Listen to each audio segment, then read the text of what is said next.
yourself or something that only you and your friends would know or recognize? Let's just start with you, Natasha, on the end, and then we'll work back. If you have, this, you may also be like, that's so unprofessional, I would never do that.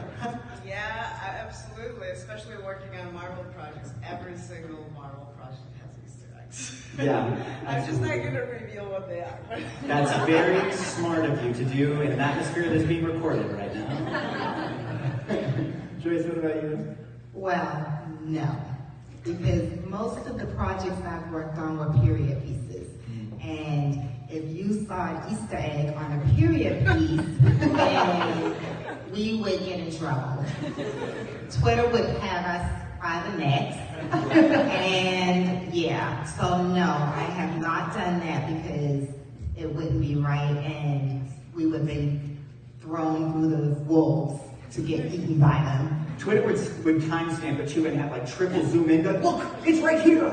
I see it. Yeah, like what was the show that had the Starbucks coffee?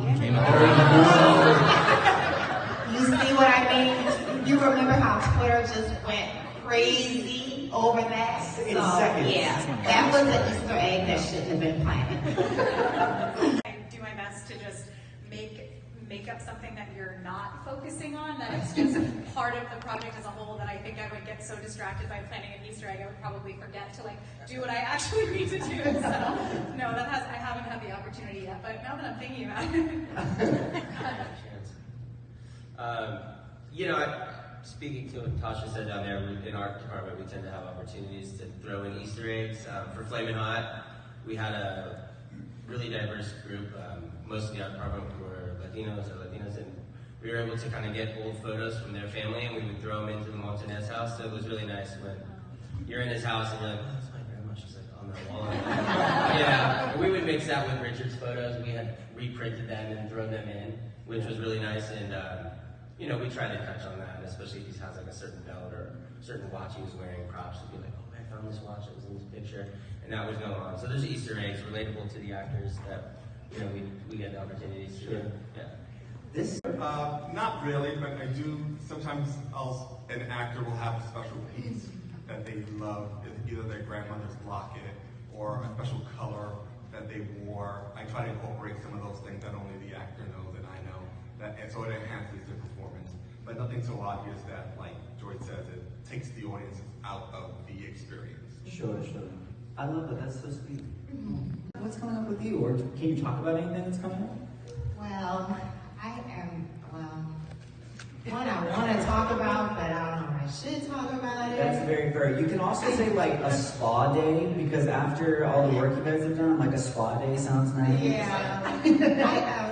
I am about to start working on a really cool project, a love story that is based on a book that it's going to be kind of cool. And then I have a couple of projects that's coming out, Divorced in Black,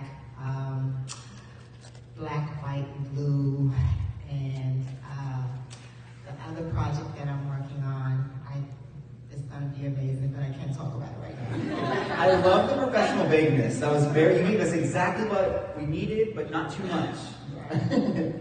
Here about what's next for everyone. I'm going to start with Amelia. Let's start with Descendants, The Rise of Red. And I know the project is set to premiere this summer, and you probably can't say much about it. But is there anything you can tell us about your costume design work for a franchise so deeply beloved by Disney fans? I can't say a lot. That's fair. Because I was under a real heavy NDA. But what I will say is, I'm new to the whole Descendants world. So for me, it was like a kid in a candy store. I researched and know what it is, but once you're in it, it's so amazing. And this is a whole new version of it. So it's what you know, but different. We were able to create these new characters that incorporate a lot of what we know and love about Disney, but also bringing them into a new century. So yes, you'll have stuff that you can latch on that you remember, but it's also exciting for those who don't know the franchise, who can come in and just fall in love with it as a new piece of art. The Descendants fans run deep. I'm sure there's a lot in here. Yes, yes. I was like, yes, me. Hello. Does anybody else have Brandon? Do you have maybe? The idea was to make the design timeless. That's why the sort of mid-century modern aesthetic was mixed with a retro-futuristic elements. And I think, you know, out of all the design inclinations of period, mid-century modern probably is the most timeless. I would think so. I can appreciate a good mid-century. Yeah, so that was the really defining point about, you know, the timelessness of time. That's like a very complex sentence.